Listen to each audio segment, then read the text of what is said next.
Olá pessoal, meu nome é Luciano Fagundes, essa é a segunda aula do curso de Programação para iOS, produzido pelo TecnoAula. Na aula passada a gente deu uma olhada geral em como que a gente cria uma aplicação para iOS. A gente seguiu todos os procedimentos básicos, desde a criação do projeto até a definição dos ícones, passando pela interface de usuário. Essa semana a gente vai voltar no básico um pouquinho, porque antes da gente continuar para os próximos projetos, é interessante que a gente dê uma revisada na parte básica de Swift. Vale lembrar que dentro do TecnoAula a gente já tem um curso básico de Swift, então se você quiser entender todos os detalhes da linguagem, eu recomendo que você dê uma olhada no curso específico. Na aula de hoje a gente vai realmente dar uma visão bem geral. Então para hoje a gente vai dar uma olhada na parte de histórico, por que o Switch apareceu, qual foi a ideia por trás dele, como é que a gente trabalha com os tipos básicos da linguagem. Vou introduzir para vocês a ideia do Playground, que é uma ferramenta dentro do Xcode, onde a gente pode testar nosso código. E dentro do Playground, aí sim, a gente vai dar uma olhada nas estruturas da linguagem, brincar um pouquinho de criar constante, criar variável, como é que funciona a parte de inferência de tipos, como eu trabalho com listas e dicionários, o que são e para que servem as propriedades e métodos, verificar como é que a gente consegue fazer iterações, como é que a gente funciona a parte de repetições, a interpolação de strings, e por último a gente vai dar uma olhadinha nas enumerações e no comando switch. Eles merecem um pouco mais de destaque justamente porque quando a gente compara as enumerações dentro da linguagem Swift com as outras linguagens, a gente vai ver que há uma diferença bem grande. A referência para esse curso é o livro iOS Programming, The Big Nerd Ranch Guide. Você deve encontrar um link aqui no post dentro do site TecnoAula. Se alguém tiver dúvida, pode entrar em contato comigo pelo luciano@tecnoaula.com.br. Mas o ideal é que, se vocês tenham dúvida com relação ao conteúdo dessa aula, que vocês entrem no site tecnoaula.com.br e façam uma pergunta através da ferramentazinha de chat que a gente tem disponível para cada um dos vídeos, ok? Na semana que vem eu planejo montar outro vídeo e devo responder as perguntas que eu receber sobre o vídeo da aula de hoje. Se você está assistindo a aula via podcast, não esqueça de deixar para a gente algumas estrelinhas aí e deixar alguns comentários. E você também é bem-vindo, se você quiser deixar perguntas sobre o conteúdo, é só entrar no site e fazer a pergunta lá pelo site tecnoaula.com.br, ok? Então agora um pouquinho de história, O que é o Swift? De onde ela apareceu? Eu já tenho acompanhado a história da Apple e da linguagem de programação Objective-C desde mais ou menos 2009, que foi quando apareceu o primeiro iPhone aqui no Brasil. Naquela época a gente ainda estava na terceira geração, foi o iPhone 3G que apareceu por aqui. Naquela época foi uma tremenda revolução, a gente nunca tinha tido nada parecido com aquela tecnologia. A Microsoft havia também lançado alguns dispositivos, ou melhor, tinha adaptado o sistema operacional para funcionar com toque, mas era uma coisa horrível de se trabalhar. Eu cheguei a comprar alguns dos primeiros notebooks com touch, que você precisava usar ainda aquela canetinha, era uma coisa horrível. Eu comprei justamente nessa época porque eu achava que o iPhone estava custando uma fortuna. E eu pensei, bom, se é para começar a brincar com touch, é melhor começar com alguma coisa barata, Não sei de onde que isso vai dar. Mas logo em seguida eu simplesmente desisti do desenvolvimento para Windows. Comprei meu primeiro Mac e a partir daí eu comecei a trabalhar com Objective-C. Eu tenho que dizer que o Objective-C foi uma das linguagens mais difíceis que eu tive que aprender. Acredito que demorou mais ou menos uns 3 meses para eu ler toda a documentação da Apple, porque a questão é que o Objective-C ele tem uma diretiva muito diferente, uma sintaxe muito diferente do que a gente está acostumado. Aquelas nossas chamadas, de chamar o nome do objeto ponto função, aquilo lá basicamente não existia. É uma coisa, o Objective-C ele usa a chamada por extenso que a gente fala. Então, a gente tem que usar o nome quase que completo do método, com várias passagens de nome e parâmetro, é uma confusão. E tudo isso vem justamente de um histórico muito longo, Ou seja, o Objective-C já vem aí de 10, 20 anos atrás, onde basicamente o que ele queria fazer era criar uma camada de orientação a objetos em cima da linguagem C padrão. Por isso ele criou uma série de estruturas novas, tudo isso vindo de uma época onde nem o C++ existia ainda. Então, por o que ele se propunha, ele era uma excelente linguagem, mas ao mesmo tempo ele inseriu tanta complicação que acabava sendo uma coisa difícil, que ao invés de atrair desenvolvedores, acabava fazendo o pessoal desistir logo no começo, logo que começava a aprender a linguagem.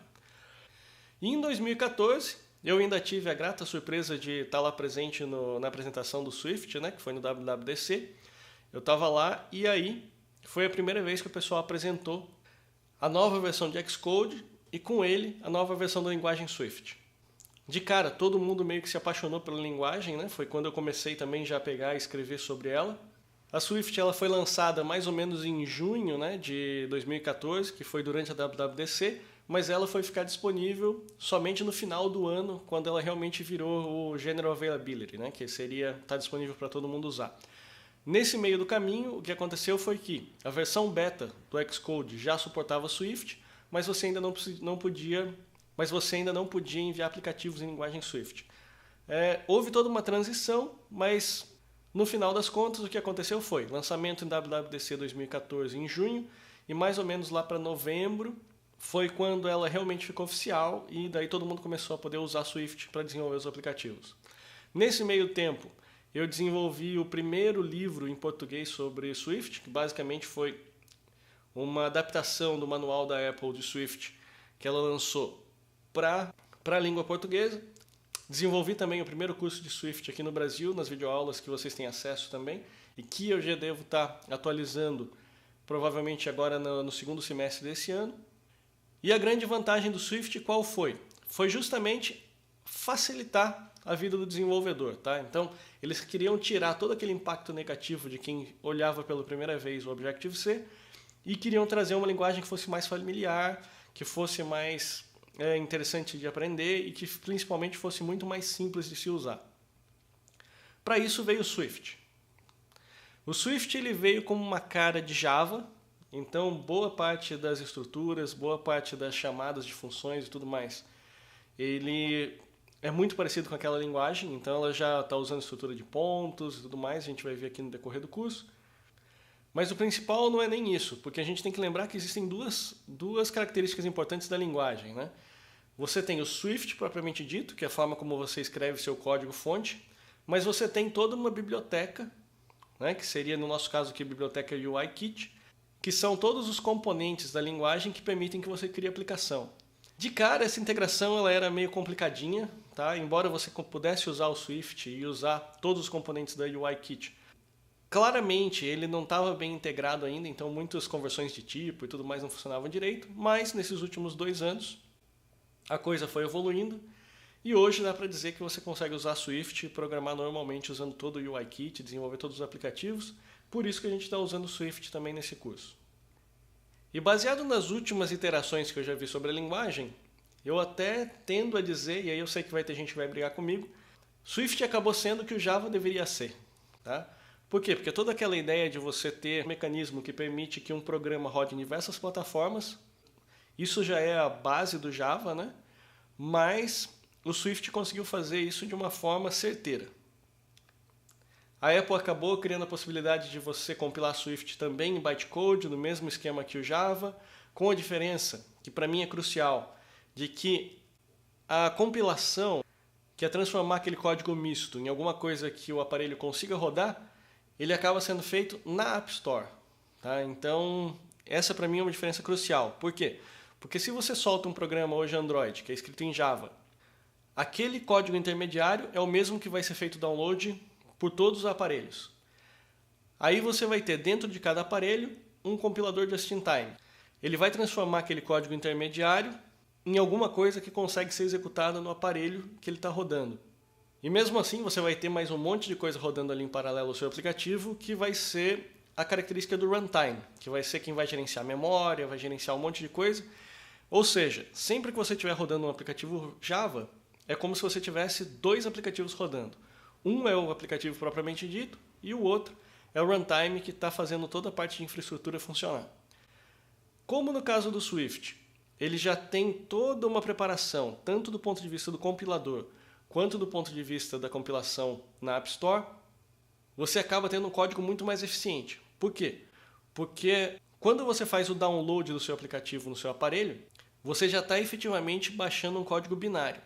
Esse código binário vai rodar ali e o principal, não precisa de runtime. Tá? Esse é um dos principais motivos que permite que um aparelho rodando iOS tenha uma performance muito superior a um aparelho rodando Android. mesmo que você vai verificar às vezes que o aparelho da Apple tem menos memória, tem processador pior, tem um monte de coisa fraca, e mesmo assim a experiência de você rodar um aplicativo acaba sendo muito mais rápido, muito mais tranquilo do que o mesmo aplicativo rodando no Android, tá? Então, boa parte dessa diferença está relacionada com a forma como esse código é rodado em cada um dos aparelhos. Então, se vocês quiserem saber mais, deem uma olhada no curso específico de Swift. A gente tem lá mais de 10 horas de curso gravado falando especificamente sobre a linguagem. Aqui, o que é importante foi criado em 2014, está disponível, tem suporte pleno a todas as camadas de programação de um aplicativo iOS, é uma linguagem hoje open source, a Apple disponibiliza o código-fonte do Swift para quem quiser usar. Inclusive, vai ser muito interessante porque já tem vários fornecedores hoje, inclusive de software, inclusive de servidores até mesmo o Google já está começando a sondar a possibilidade de permitir que você escreva aplicativos em Swift para Android. Tá? Então tem toda uma discussão aí sobre isso, justamente pelo fato do Swift hoje ser open source. Okay? Então vamos lá, vamos continuar no curso propriamente dito. Tipos. Quais são os tipos da linguagem Swift? A gente tem basicamente 3 blocos de construção dentro da linguagem. Eu separei aqui para vocês, em uma delas, as estruturas e enumerações, tá? Que se vocês olharem é muito parecido com a linguagem C ou linguagem Java, da forma como você pode criar, onde você tem lá struct, minha estrutura, dentro você tem propriedades, construtores e métodos. Enum é a mesma coisa, enum, minha enumeração, propriedades, construtores e métodos. Aí é onde começam a aparecer as diferenças. Por quê? Porque tanto para estruturas, quanto enumerações, quanto classes, as 3 suportam as mesmas características de orientação a objetos. Elas têm propriedades, construtores e métodos. Nas outras linguagens, o mais comum é que você tenha esse tipo de definição somente dentro de classes.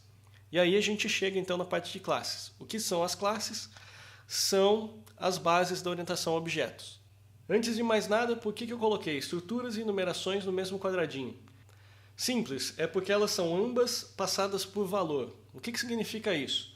Significa que quando você está criando ou copiando uma estrutura, todos os valores daquela estrutura estão sendo copiados de um para outro.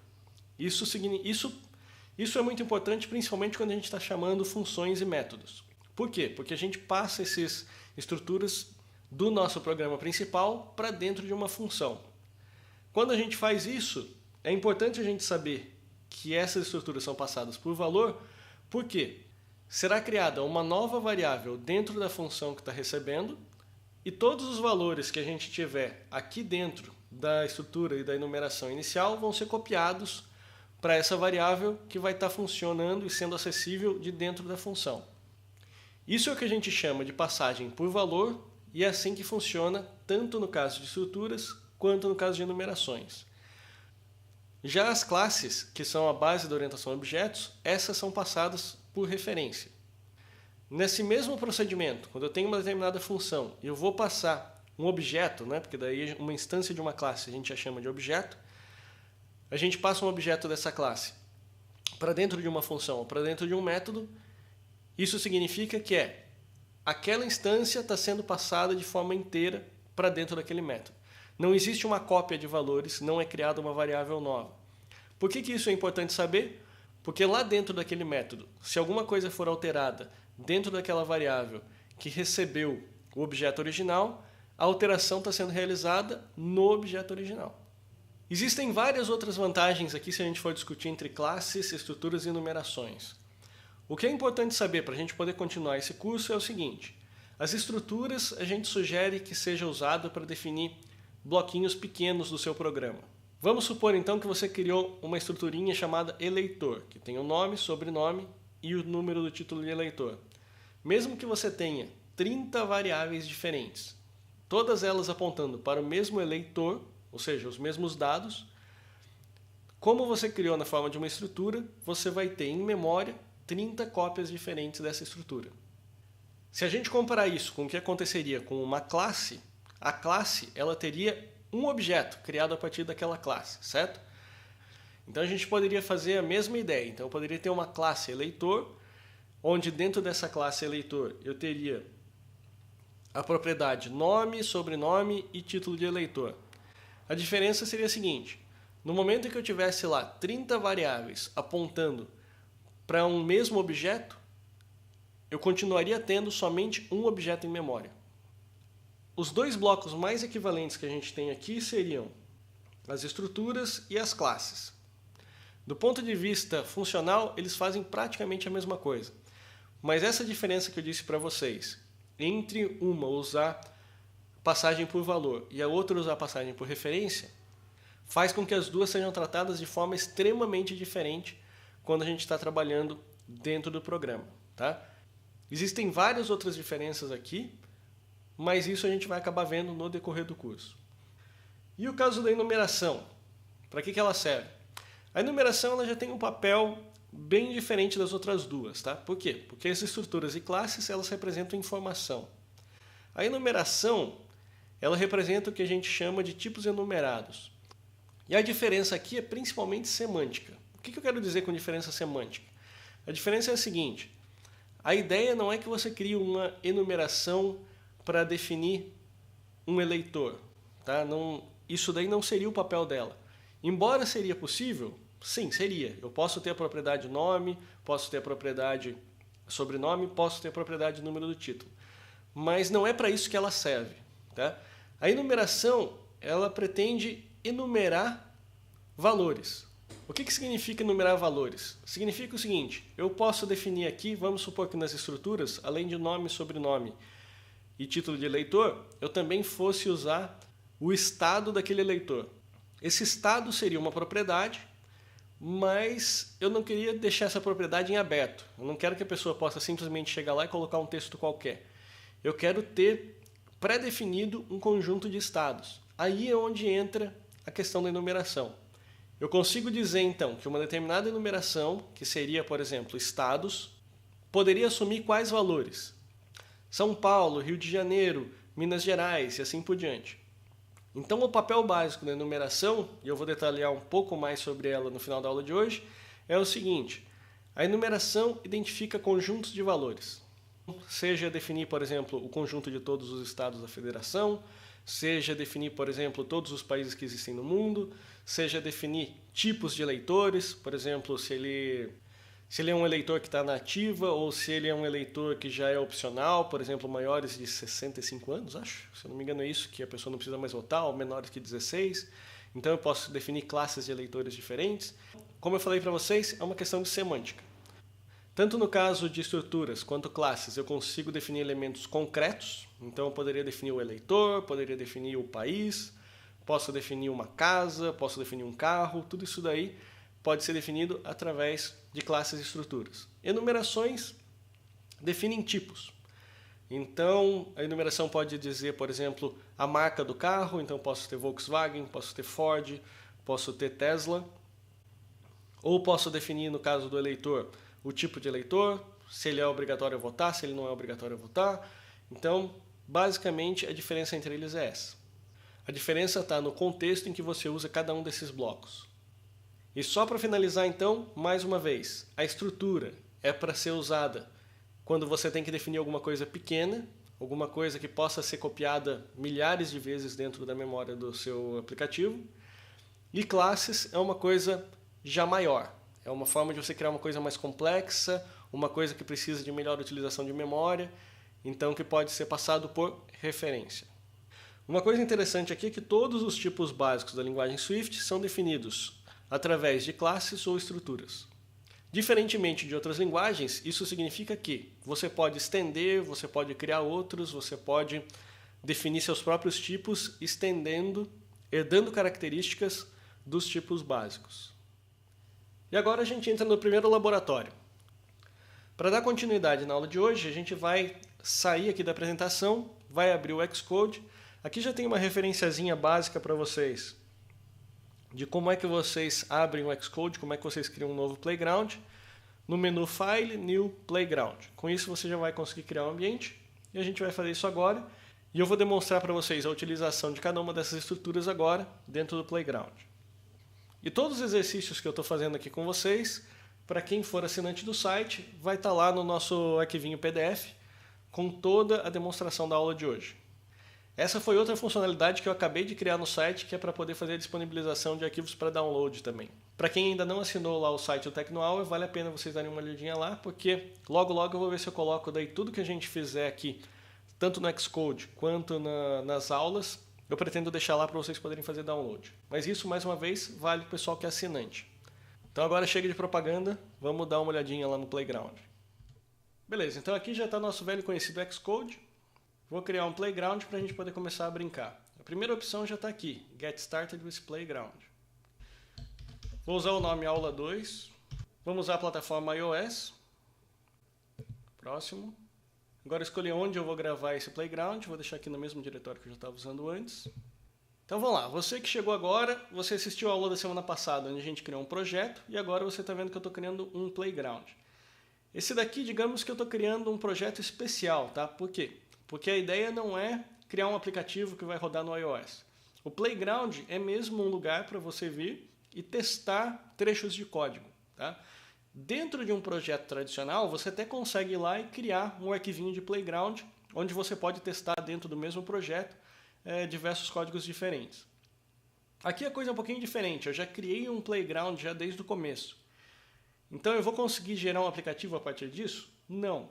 Mas a ideia aqui não é essa. A ideia aqui é justamente brincar um pouquinho com ele e mostrar para vocês como que são as características da linguagem. O que vocês têm quando vocês criam um projeto novo é basicamente isso. Vocês têm lá os mesmos views, né? Você tem navegadores bem parecidos com o do projeto original, você continua tendo Quick Help e basicamente todos os controles de navegação aqui do Xcode. No nosso caso, eu vou apagar praticamente tudo, justamente para a gente poder ter o máximo de espaço disponível para o Playground propriamente dito. E aqui daí a gente começa a brincar. Eu vou seguir agora os exercícios que eu bolei que estão lá na apresentação, tá?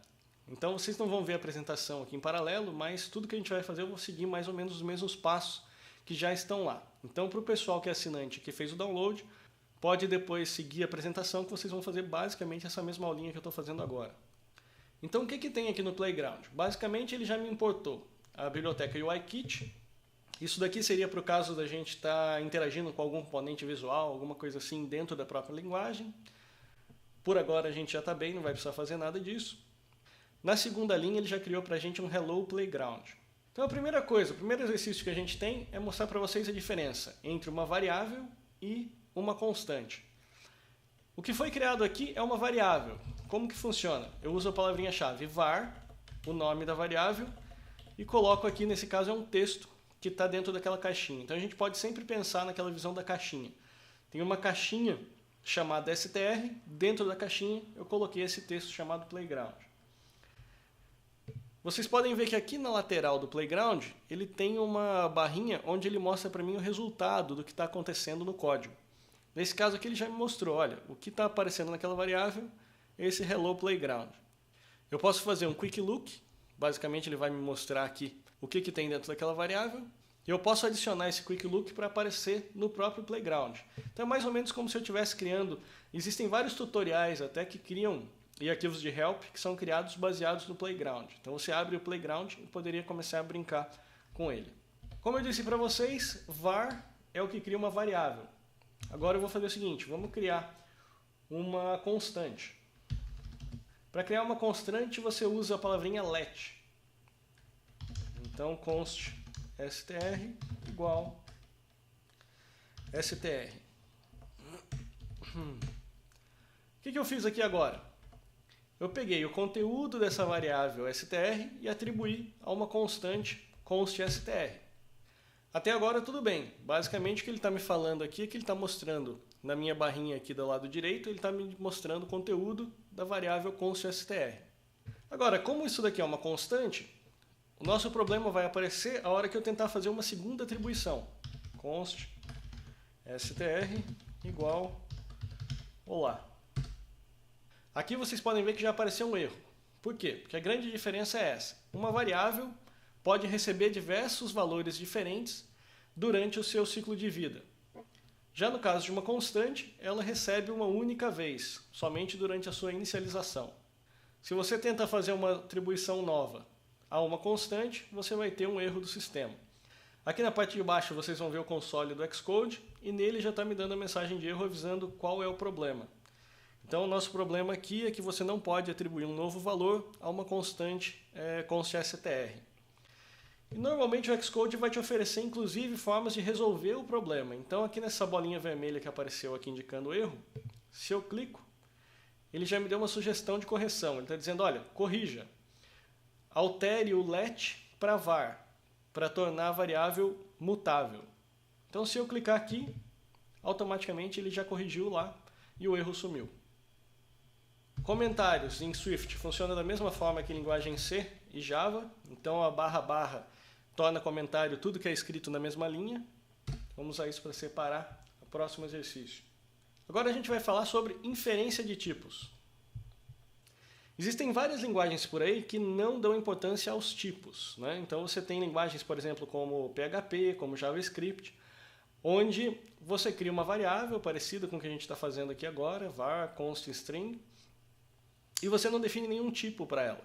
Significa o quê? Ela usa tipificação dinâmica. Ou seja, se você colocar ali dentro um texto, ela é tratada como um texto, se você colocar um número, ela é tratada como um número, e aí começa a acontecer algumas coisas até meio bagunçadas, né? Porque você coloca um número e tenta imprimir, ela passa a tratar aquele número da forma de um texto, e assim por diante. No caso de Swift, ele juntou um mundo dos dois ambientes, né? Ele juntou o melhor das duas coisas.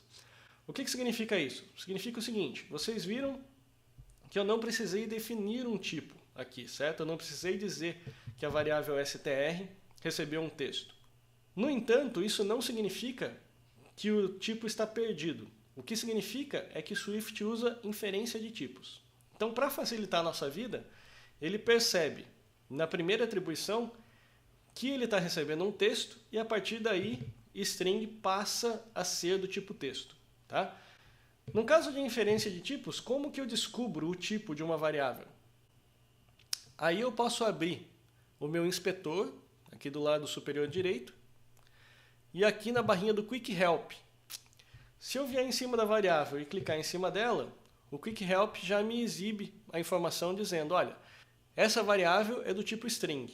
Tá? Se eu tivesse colocado um número, a gente vai dar uma olhadinha aqui e vai ver então qual é o tipo que foi associado. Eu clico no const string, você acabou de ver aqui que ele foi inferido automaticamente para o tipo double. Agora, vocês podem verificar que em seguida apareceu um erro. Por quê? Justamente porque uma vez que o tipo foi definido, ele não pode mais ser alterado. Então eu tentei atribuir a minha variável, que agora é do tipo double, eu tentei colocar um texto. Então, a partir daqui, existe um erro. Se a gente clicar aqui na mensagem de erro, dessa vez ele não é nem um erro recuperável, ele não tem nenhuma sugestão de correção. Ele está simplesmente dizendo para a gente que você não pode associar um valor de string a uma variável do tipo double. Se eu vier aqui e colocar um double, 10.8, o erro vai embora.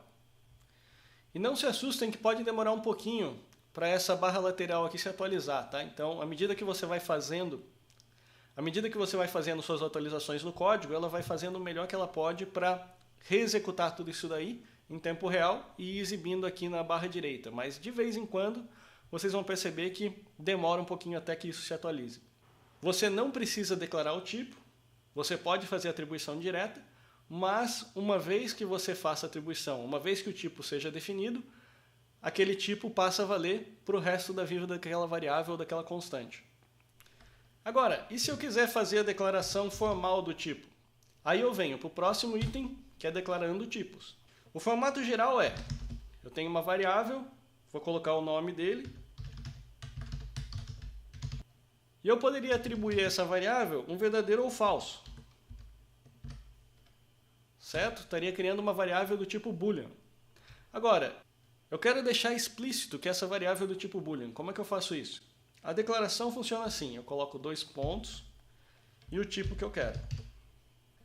Assim eu estou fazendo uma declaração explícita, tá? Então, se eu fosse criar, por exemplo, um inteiro, let p, 2 pontos, float, 3.14. Então aqui eu criei uma constante, let, com o nome p, que é do tipo float, com o valor 3.14. Isso vale para qualquer tipo básico da linguagem. Agora, a linguagem também oferece a possibilidade de utilização de coleções. O que são as coleções? As coleções são justamente as listas ou dicionários, que também existem em várias outras linguagens. No caso de Swift, a gente tem 3 tipos básicos. Uma seria a lista ou array, a outra seria o dicionário e o outro seria o set, que traduzindo seria a coleção propriamente dita.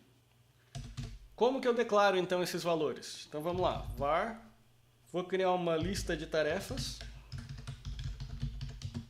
Essa lista vai ser composta de várias linhas de texto. Para isso eu vou criar um array de strings.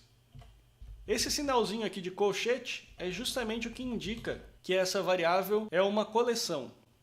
Se eu tivesse deixado simplesmente uma string, eu estaria definindo uma única string. A partir do momento que eu uso colchetes, eu estou definindo uma lista de strings.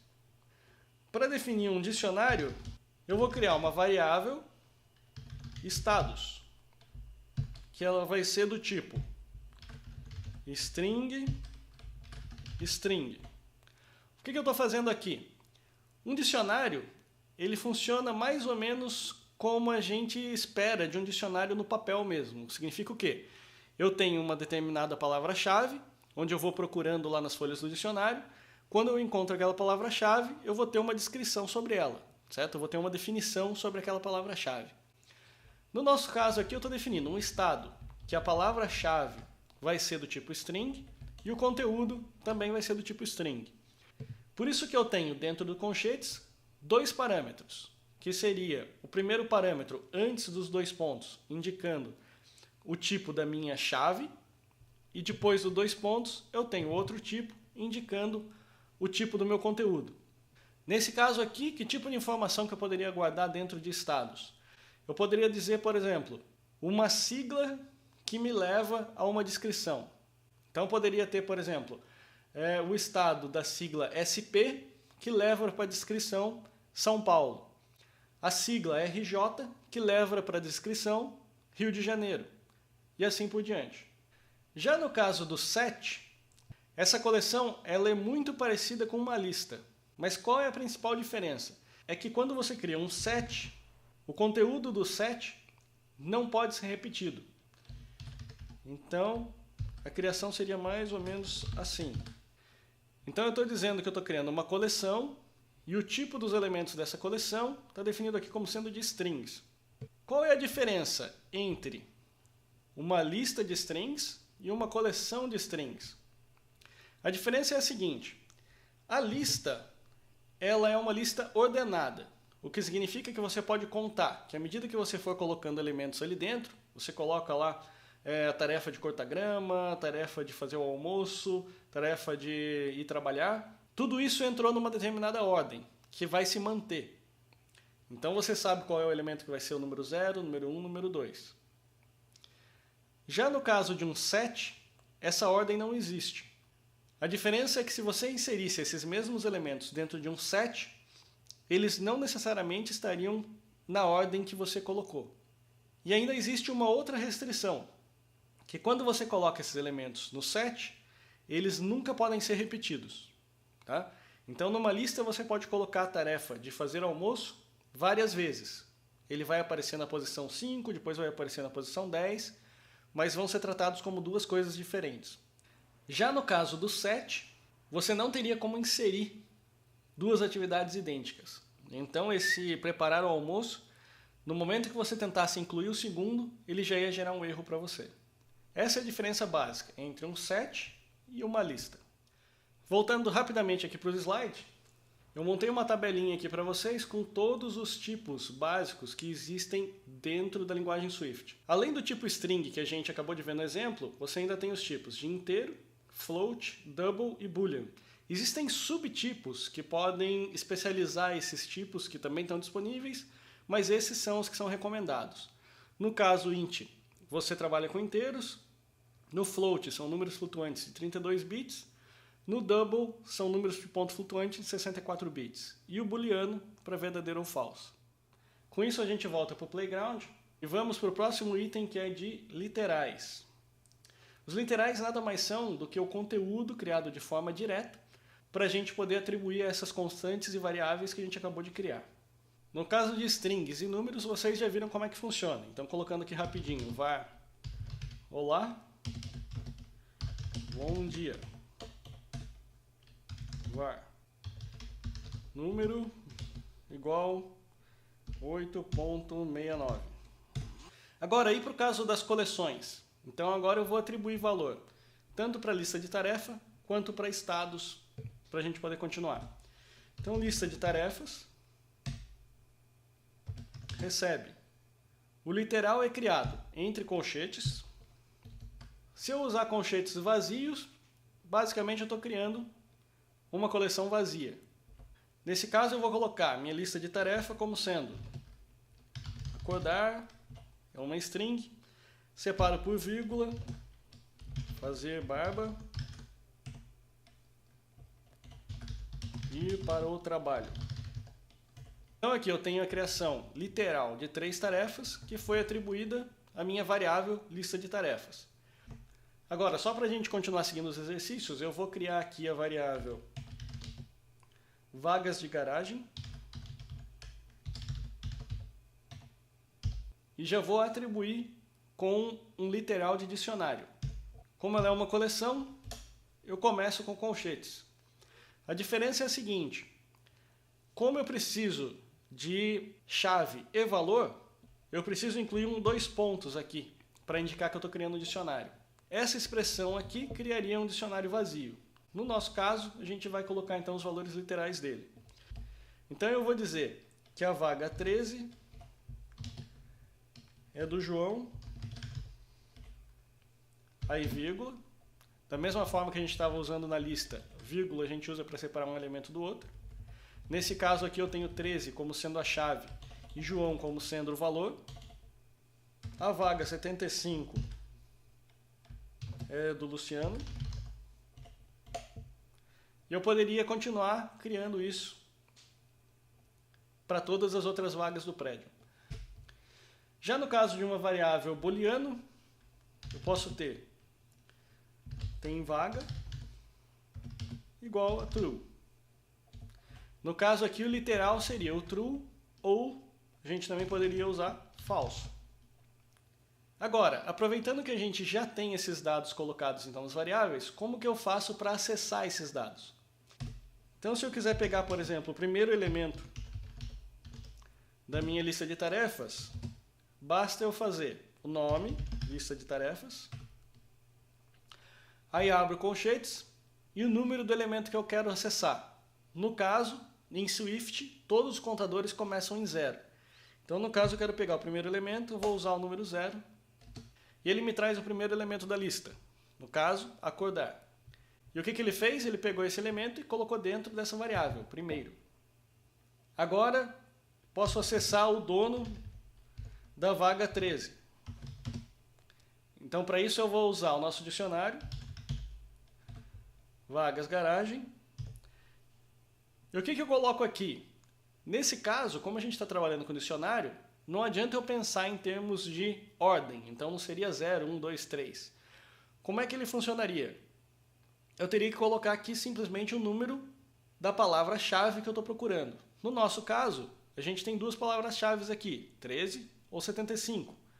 Então, eu vou colocar aqui 13, ele vai me trazer o dono da vaga 13. Beleza, ele trouxe aqui João e colocou dentro da variável dono do 13. E outro erro de compilação bem fácil de vocês encontrarem seria se eu procurasse, por exemplo, eu poderia criar uma variável para receber a 5ª tarefa do dia, que é igual a lista de tarefas na posição 4. Nesse caso, a gente tem somente 3 tarefas listadas.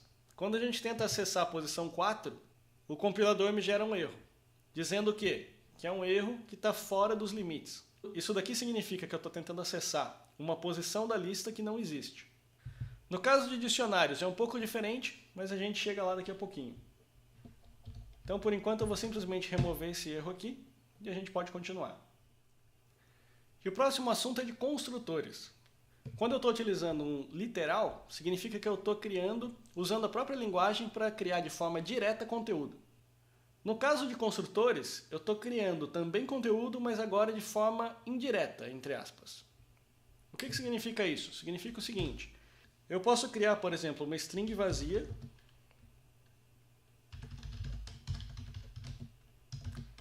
através de um construtor do tipo string. Aqui vocês podem olhar que o que apareceu como atribuição aqui para a string vazia é simplesmente um texto vazio. Mas o principal é entender essa utilização do construtor. Por quê? Porque o construtor nada mais é do que você usar o nome do tipo e passar algum parâmetro que você queira usar para criar aquele objeto. No caso a gente não passou nada, então ele me deu um objeto vazio. Eu poderia passar um parâmetro aqui, teste. Isso daqui criaria uma string com conteúdo teste.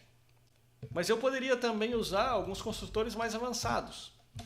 Eu quero criar uma string, mas eu quero passar nesse construtor um número. O que ele faria? Ele criaria uma string e ele converteria o conteúdo desse número para string. Então aí você já começa a ver algumas variações e algumas facilidades que a linguagem te permite fazer. Agora eu posso criar uma lista de inteiros. Então, lista de inteiros. Como eu já mencionei, um construtor nada mais é do que o tipo seguido de uma lista de parâmetros. Uma lista de inteiros, se eu fosse declarar, seria alguma coisa assim, correto? Como eu vou já fazer uma atribuição, eu não vou definir o tipo, mas mantenho isso daqui em mente. Esse daqui é o tipo de uma lista de inteiros. Para eu fazer a atribuição agora de uma lista de inteiros vazia, o que eu tenho que fazer? Da mesma forma que eu fiz com string, é o meu tipo, seguido de abre e fecha parênteses. Então com isso eu chamei um construtor de uma lista de inteiros, que no caso agora está vazia. Se a gente voltar um pouquinho para a apresentação, vocês vão perceber que isso daqui existe para praticamente todas as estruturas da linguagem. Por quê? Pelo que eu contei para vocês lá no primeiro slide. Todos os tipos de Swift são definidos através de classes ou estruturas. Com isso a gente vai para o próximo item, que são as propriedades de instância. Até agora a gente viu variáveis que foram criadas dentro do seu programa, tá? Dentro do seu fluxo principal de trabalho. Agora, eu falei para vocês que tudo que a gente tem dentro da linguagem é composto por objetos, certo? Que na realidade são instâncias de determinadas classes ou estruturas. Para a gente entender a propriedade de instância, vamos dar uma olhadinha aqui na lousa. Para a gente entender o que é uma instância, o que é um objeto, o ideal é a gente pensar no seguinte. Primeiro a gente pensa numa receitinha de bolo. Essa receitinha de bolo aqui vai ser, por exemplo, para uma string. O que a gente pode dizer que todas as strings têm em comum? Todas elas têm um texto. Como eu tenho liberdade de criação, porque eu que estou definindo esse tipo, eu posso querer me dar algumas facilidades. Por exemplo, eu posso querer dizer que eu tenho também um texto em letras maiúsculas. Eu posso dizer que eu tenho letras minúsculas. A partir daí, eu tenho uma definição geral do que é uma string. E nesse caso, eu posso começar a criar instâncias. Eu coloco aqui dentro olá.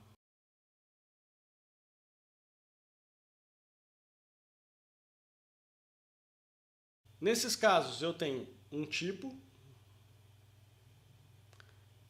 e tenho objetos. Por que eu disse que eu poderia facilitar a minha vida e colocar propriedades aqui como sendo maiúsculas e minúsculas, por exemplo? Porque aí eu tenho algumas açõezinhas que elas funcionam em cima de cada uma dessas instâncias para me retornar dados relevantes. Para a gente exemplificar isso daqui de uma forma melhor, eu posso simplesmente fazer o seguinte. Vamos lá, var saudação, que vai ser uma string. Então agora eu acesso saudação, ponto, uppercase string. Esse uppercase string nada mais é que uma variável, da mesma forma que a gente criou aqui, que foi criada pelo sistema dentro do tipo saudação. A diferença qual é? É que quando eu atribuo um conteúdo à minha variável saudação, que é uma instância, né, uma caixinha separada do tipo string, o próprio sistema pega uma cópia desse valor, passa todas as letras para maiúscula e grava dentro dessa outra variável uppercase string. Se isso é feito no início, no final, durante o processamento, para a gente não importa agora. Mas, de forma abstrata, o que a gente vê é isso. É que eu coloquei um conteúdo bom dia dentro da variável saudação e essa uppercase string aqui, que é uma outra variável que está lá dentro, tem esse mesmo conteúdo. A diferença qual é? Se a gente olhar aqui na outra barra, é que o conteúdo está com todas as letras em maiúsculo. Então isso é o que a gente chama de variável ou propriedade de instância. Por quê? Porque essa propriedade vai ser diferente de acordo com cada uma das instâncias que eu criar. Se eu crio uma outra variável, saudação 1 igual tchau, então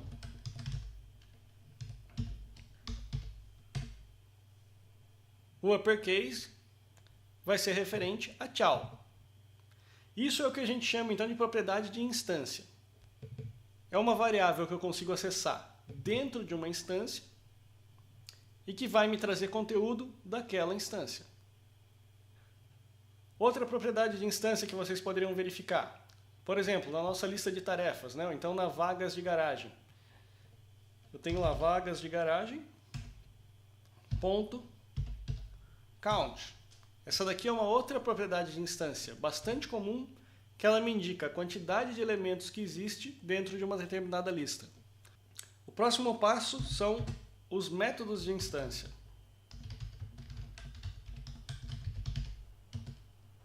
A gente nem chegou a mostrar para vocês como que uma função é criada, né? Vocês já viram isso daí na aula passada, uma vez que a gente já tinha algumas funções ali que foram criadas pelo próprio sistema.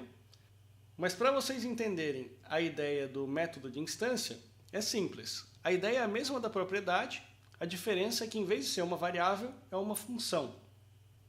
E a função atua sempre em cima daquela mesma instância. Então, por exemplo, a gente criou aqui uma lista de inteiros. Ela está vazia, certo? Então eu tenho um método que eu posso usar para a lista de inteiros, que é o método append, que me permite inserir naquela lista, sempre no final da lista, novos elementos. Então, como ela é de inteiros, posso colocar append 3.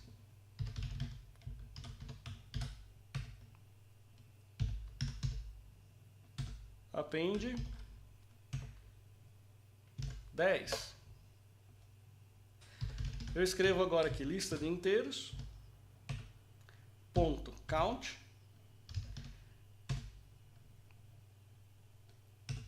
e vocês vão ver que agora o número de elementos passou para 2. Se eu tivesse feito esse mesmo list.count